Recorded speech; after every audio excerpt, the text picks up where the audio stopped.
तो बच्चों आज हम शुरू कर रहे हैं अगला पार्ट इंट्रोडक्शन का, which is centrally planned economy और मार्केट इकोनॉमी।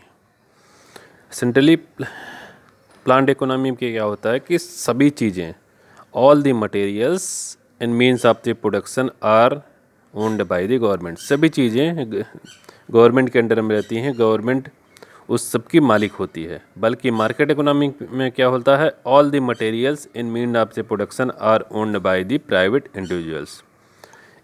इट मीन्स कि सभी चीज़ें, सारे मटेरियल्स वगैरह वो प्राइवेट पार्टी के अंडर में होते हैं, गवर्नमेंट का उसमें कोई रोल नहीं होता है।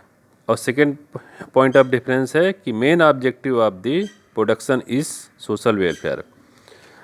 समाज की भलाई के लिए गवर्नमेंट का मेन ऑब्जेक्टिव होता है कि समाज की भलाई के लिए सारा प्रोडक्शन करे।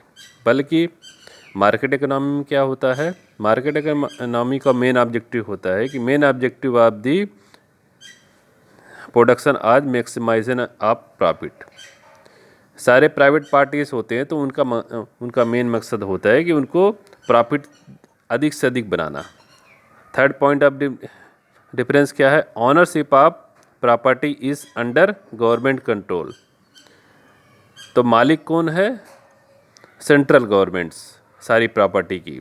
बल्कि मार्केट इकोनॉमी में there is no limit to the private parties ownership. तो प्राइवेट पार्टी की ऑनरशिप में कोई लिमिट नहीं है, जितनी अधिक से अधिक प्राइवेट पार्टीज उसकी ऑनरशिप ले सकती है। लास्ट पॉइंट क्या है कि all these economics problem are solved as per the direction of the planning commission. तो सारी इकोनॉमिक प्रॉब्लम जो प्लानिंग कमीशन बोलता है उसी के अकॉर्डिंग सॉल्व होती हैं।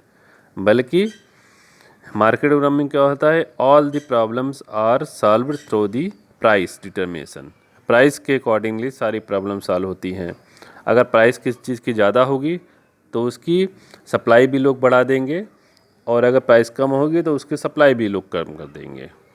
जैसे आजकल के कोरोना टाइम में सब्जियों की प्राइस अधिक है, तो यहाँ पे लोग अधिक से अधिक सप्लाई कर रहे हैं मार्केट में, जिससे कि उनको सबसे अधिक प्रॉफिट हो।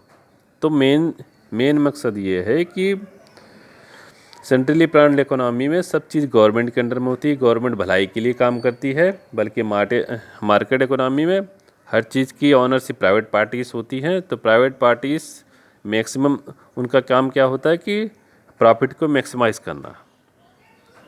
तो 4 पॉइंट ऑफ डिफरेंस है इनके, तो आप लोग को इसको करना है।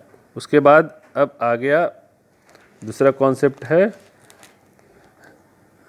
Positive economic analysis and normative economic analysis. तो पॉजिटिव इकोनॉमिक एनालिसिस में क्या होता है, in this we study how difference mechanism functions. Positive में क्या होता है कि कौन से मैकेनिज्म में कैसे फंक्शन करती है ये स्टडी करते हैं। लेकिन नॉर्मेटिव में we try to understand whether these mechanism are desirable or not. Normative में हम देखते हैं कि जो मैकेनिज्म काम कर रही हैं वो अभी डिजायरेबल है कि नहीं।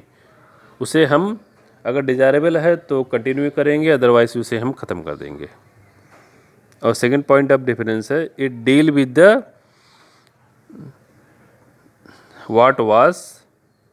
What is and how an economy problem facing the society is actually solve.